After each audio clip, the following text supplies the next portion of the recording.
Hi, this is James of MegaLife21.com, the hardest hitting internet talk radio station on the planet, and I'm here once again at the Newsletter Censored Research Center in northeastern New Jersey, and I'm with the Reverend Dr. William J. Eisenman. Okay, now, what I was saying before about the neoconservative that keeps on challenging us here at MegaLife21 YouTube channel, saying that we're playing the race card with the immigration issue. And I had mentioned in my previous video that neoconservatives are the racists. They are anti-immigration unless they can get people.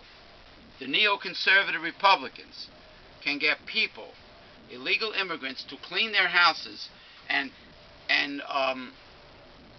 work in their yard, landscaping their yard, or whatever else they do, or get nannies to take care of their spoiled, coddled little bastard kids, to get people to work for them for less than minimum wage with no health care. Then the neoconservative Republican likes immigration and likes illegal immigrants. Otherwise, they don't like them. But unless they can exploit them. That's what I'm trying to say to this person that keeps on challenging us. And he made a statement about the fact that, of course there's spin doctors and they try to twist things around. And he says, well, and this is what, Reverend Bill, this is what neoconservatives say often. He says to me, well, what choices do they have? Back in Mexico, they're unemployed. At least they have a job here in the United States. Oh, how wonderful. He's making an excuse to exploit these people. He's saying, okay, in Mexico they're unemployed, but here they get to work for less than minimum wage with no benefits. Under Ronald Reagan, they said the same thing. Well, there would be people that would be happy to work for $1 an hour. Oh, really? But that doesn't justify exploiting these people. Well, obviously it does to them. It's like trickle down, my friend. Trickle down. It's like the debate I had with Billy Morrow, who happens to be a Republican, neoconservative, and pro-corporate. He says, there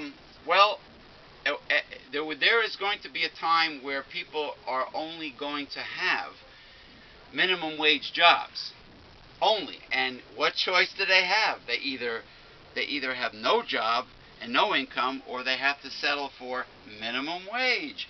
Well, that's like price gouging, similar to when corporate America price gouges.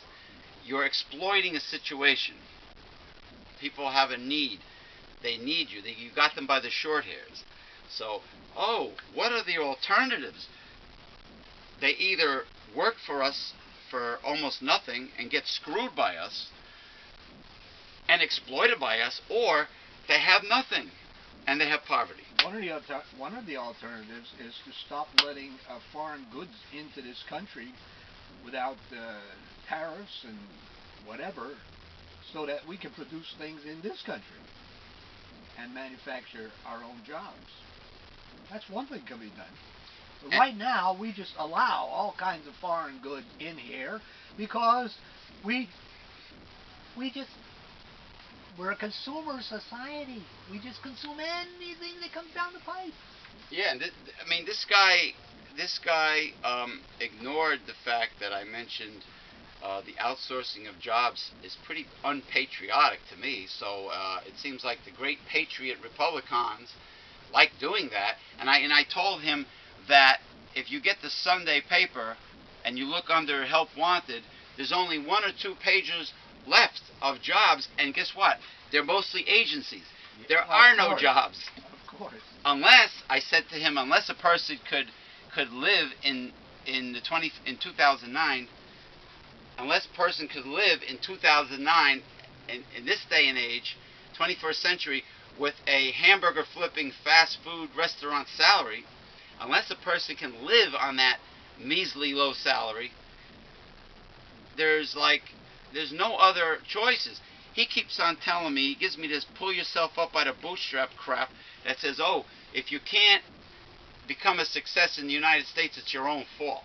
And I told him, well, the people that are... That means that 90% of all the people who have ever existed since 1776 in America who have never improved their social lot in life. Right. They've remained in the lower classes, so Uh-huh. to speak.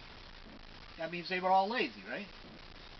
Yeah, they're lazy. 90% of the United States population throughout our 230 some years of existence have been lazy. Yeah, and when I mentioned to him about breaks, that privileged people, successful people in the United States today, including the born with a silver spoon in your mouth people, have gotten big breaks. And in order for the little guy, for the poor, and possibly the lower middle class, to succeed and support themselves, they have to get a break, a big break, or maybe a couple breaks. And they don't have those breaks because the system under the neoconservative Bush administration that ruined the country for 8 years of him being in. The ownership society. The ownership society of all the usurers.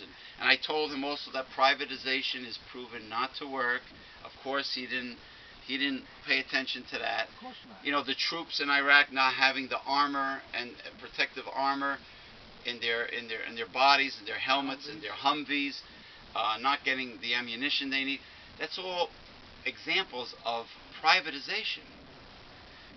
They the army the army no longer goes on its stomach. Remember we used to say that in the old days? Yeah. The army moves on its stomach. The food is now privatized. The laundry is now privatized.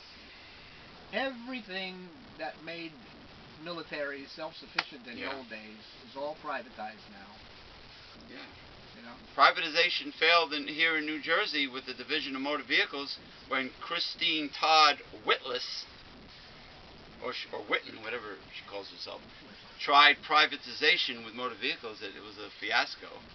It's always a fiasco. It's a fiasco in New Zealand. It's a fiasco in Australia. It's a fiasco in Iceland. It's a fiasco in Argentina. It's a fiasco in Chile.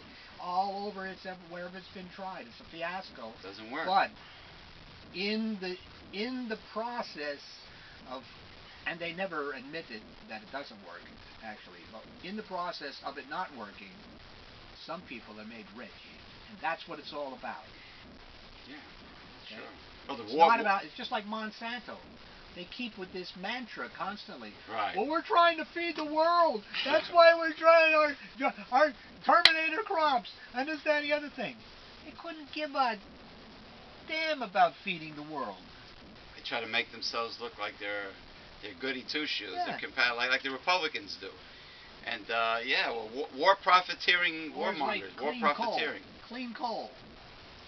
Clean coal? Advertisements on television. Clean coal. No, coal is not clean. It's plentiful. There's a lot of it. Oh, yeah. But see, this is the reason. Now, some people I know, aside from this boob, which I kind of expected him not to pay attention to the proven scientific facts coming from a liberal organization. Of course, they're not going to pay attention to it because they're idiots. Same thing with the Roman Catholic Church being against, the bishop, the dickhead leaders of the Roman Catholic Church. This is a bishop, Archbishop of New York, and all the rest of them being against contraception.